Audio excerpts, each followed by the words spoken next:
Hey y'all, you know what time it is? Woo! Okay, so I don't have a voice right now.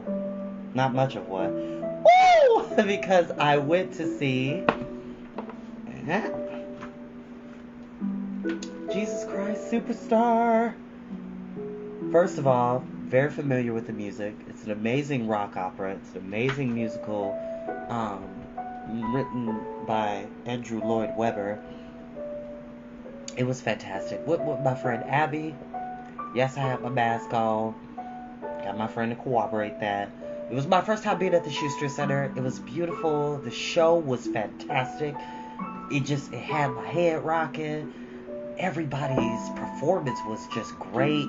Great multicultural cast.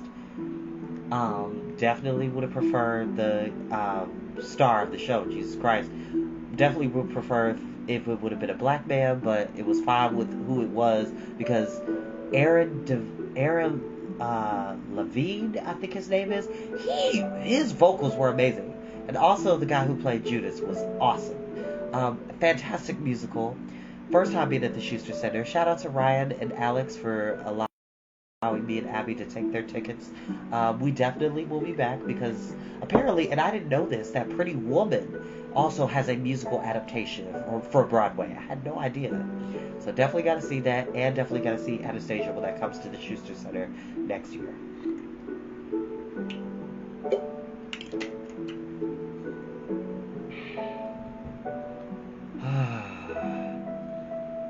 So I don't have much of a voice because I was screaming my head off because it was such a fun concert. So, without further ado, and I don't own the music that you're hearing in the background, I do not, go check out BGM Maker, which is Background Music Maker. I've talked about them before because I'm pretty sure they are Japan-based, but they make some really great music that you can read to or relax, so check them out. Excuse me.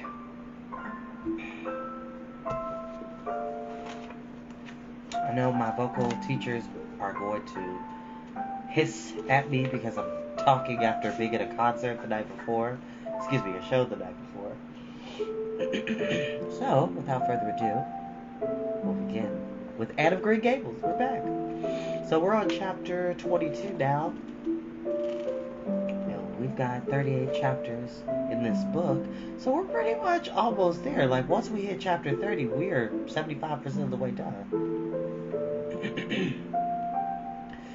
Chapter 22. Anne is invited out to tea. "And what are your eyes popping out of your head about now?" asked Marilla when Anne had just come in from a run to the post office. "Have you discovered another kindred spirit?" Excitement hung around Anne like a garment, shone in her eyes, kindled in every feature. She had come dancing up the lane, like a wind-blown sprite, through the mellow sunshine and lazy shadows of the August evening. "No, Marilla, but oh, what do you think? I'm invited to tea at the manse tomorrow afternoon. Mrs. Allen left a letter for me at the post office. Just look at it, Marilla. Miss Anne Shirley Green Gables. That is the first time I was ever called Miss. Such a thrill it gave me. I shall cherish it forever among my choicest treasures. Mrs. Allen told me she meant to have all the members of her Sunday school class to tea in turn," said Marilla, regarding the wonderful event very coolly.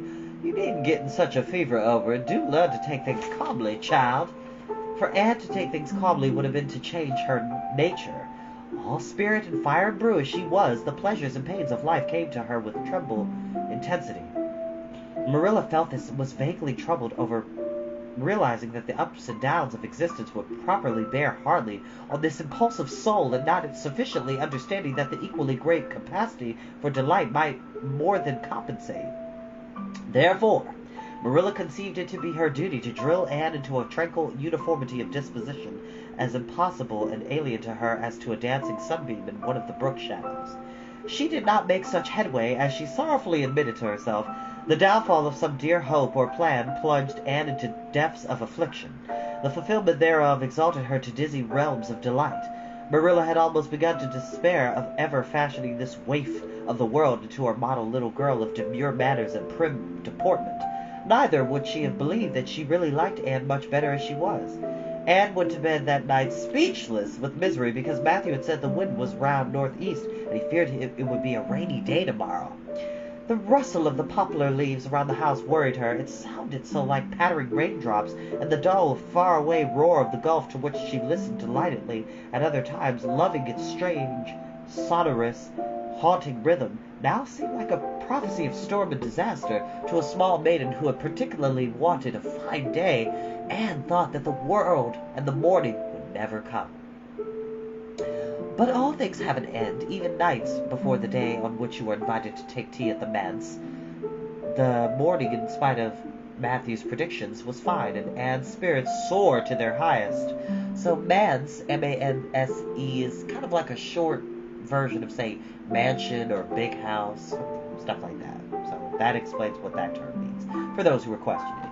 And yes, I am wearing my School of the Turtle tank top because Dragon Ball is awesome. Dragon Ball is amazing. Dragon Ball Z is amazing. Dragon Ball Super is amazing. If you're a Dragon Ball fan, comment below.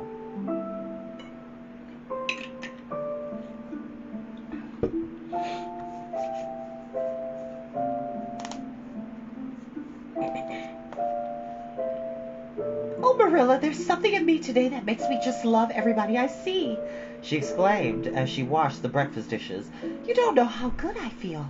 Wouldn't it be nice if it could last? I believe I could be a model child if I were just invited to tea every day. But, oh, Marilla, it's a solemn occasion, too. I feel so anxious. What if I shouldn't behave properly? You know I never had tea in a manse before, and I'm not sure that I know all the rules of etiquette, although I've been studying the rules given in the etiquette department of the Family Herald ever since I came here. I'm so afraid I'll do something silly or forget to do something I should do. Would it be good manners to take a second helping of anything if you wanted to very much? The trouble with you, Anne, is that you're thinking too much about yourself. You should just think of Mrs. Allen and what will be nicest and most agreeable for her.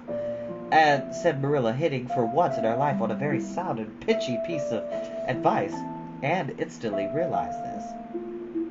You are right, Marilla. I'll try not to think about myself at all.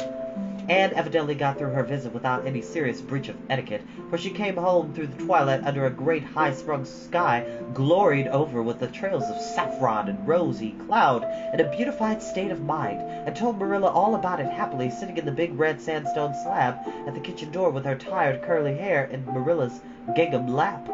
A cool wind was blowing down over the long harvest fields from the rims of furry western hills and whistling through the poplars. One clear star hung above the orchard, and the fireflies were flitting over Lover's Lane, in and out among the firs and rustling boughs. Anne watched them as she talked, and somehow felt that wind and stars and fireflies were all tangled up together into something unutterably sweet and enchanting. Oh, Marilla, I've had a most fascinating time. I feel that I have not lived in vain, and I shall always feel like that, even if I should never be invited to tea at a manse again. When I got there, Mrs. Allen met me at the door. She was dressed in the sweetest dress of pale pink organdine, with dozens of frills and elbow sleeves, and she looked just like a seraph. I really think I'd like to be a minister's wife when I grow up, Marilla. A minister might mind my red hair because he wouldn't be thinking of such worldly things. Excuse me. But then, of course, one would have to be naturally good, and I'll never be that. So I suppose there's no use in thinking about it. Some people are naturally good, you know, and others are not. I'm one of the others. Mrs. Lynde says I'm full of original sin. No matter how hard I try to be good, I can never make such a success of it as those who are naturally good. It's a good deal like geometry, I expect. But don't you think that trying so hard ought to count for something? Mrs. Allen is one of the naturally good people. I love her passionately. You know, there are some people like Matthew and Mrs. Allen that you can love right off without any trouble. And there are others like Mrs. Lynde that you have to try very hard to love. You know, you ought to love them because they know so much and are such active workers in the church. But you have to keep reminding yourself of it all the time or else you forget. There was another little girl in the manse to tea from the White Sands Sunday School. Her name was Loretta Bradley, and she was a very nice little girl. But exactly a kindred spirit. Not exactly a kindred spirit, you know, but still very nice. We had an elegant tea, and I think I kept all the rules of etiquette pretty well. After tea, Mrs. Allen played and sang, and she got Loretta and me to sing too. Mrs. Allen says I have a good voice, and she says I must sing in the Sunday school choir after this. You can't think of how I was thrilled at the mere thought. I long so to sing in the Sunday school choir as Diana does, but I fear it was an honor I could never aspire to. Loretta had to go home early because there's a big concert in the White Sands Hotel tonight, and her sister's to recite at it.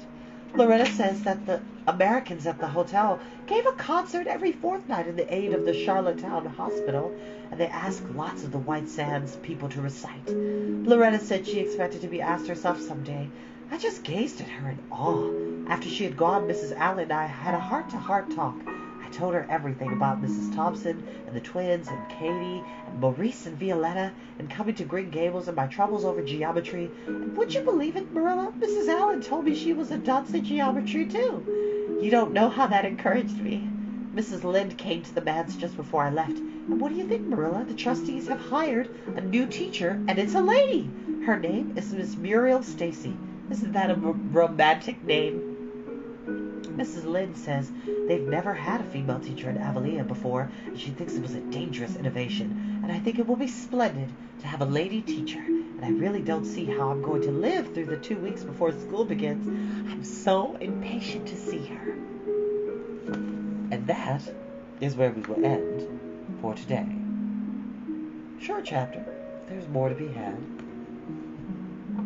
I will see you all next time. Be good to each other. Enjoy this beautiful Wednesday. It's already been super magical because, hold on.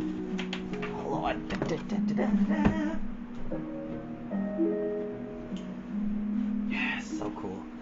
Okay, so I ordered this a few months ago, but because of COVID and travel and shipping, lots of things have been delayed. But it would happen to come favorite day of the week. That's why I love Wednesdays, because it allows me to expect the unexpected. I got the collector's edition of Escaflowne. It is one of my favorite films of all time. It is a super awesome anime series that got adapted to a movie, and it's incredible. Of course, like, when I saw it, I want to say I was like 13 or 14, somewhere around that timeline. But I love Escaflowne. It's a fantastic movie.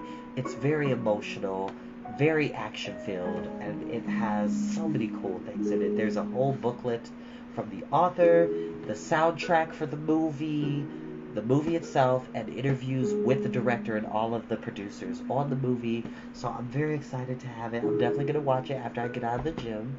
Escaflowne is amazing. And what I will say is this, y'all. Like, I talk about this all the time, but I really need to emphasize this. I would not be who I am, as well-rounded as I am, without, of course, both of my parents, my amazing deferring family members from my mother's side and my father's side, nature, and anime and manga and novels. Those three components specifically are the reason why I have such an animated personality, such a zest and a love for life and people. Without anime and manga, I wouldn't be who I am. I wouldn't be here without that stuff, because they told stories and narratives and had characters that had qualities that I aspire within myself. So I will always talk about it on my platform. And I encourage you, kids, watch anime. It's amazing. Of course, parents, do what you need to do. Actually, a good anime for a kid to start off on, Hello Kitty is a good one. Sailor Moon, the Dragon Ball franchise, Fruits Basket, Akazuka Cha-Cha, if you can find it. Akazuka Cha-Cha is an amazing magical girl series. It's awesome. Tokyo Mew Mew is a good one. Magic Knight Rayearth, that's a really good one from back in the day. But more current stuff, I say, and I'm trying to look. Well, there's the Escaflowne anime series, which I do have in my collection. Now I have the movie, and I have the anime series. It's great. Well, One Piece is a good anime. My Hero is a good anime. Let's see what we have on the shelf. Corrector Yui. That's a good one.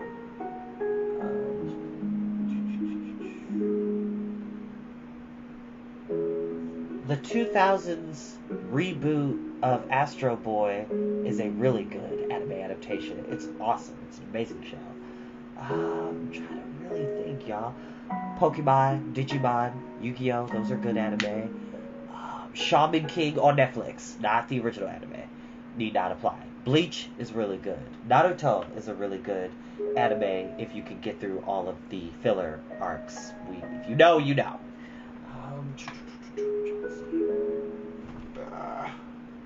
Well, that's all I can think of right now, but there's literally anime for all age groups. And as long as you do your research and listen to the stories of it. Cardcaptor Sakura. Cardcaptor Sakura is an amazing anime. I've talked about it before. We'll talk about it another time.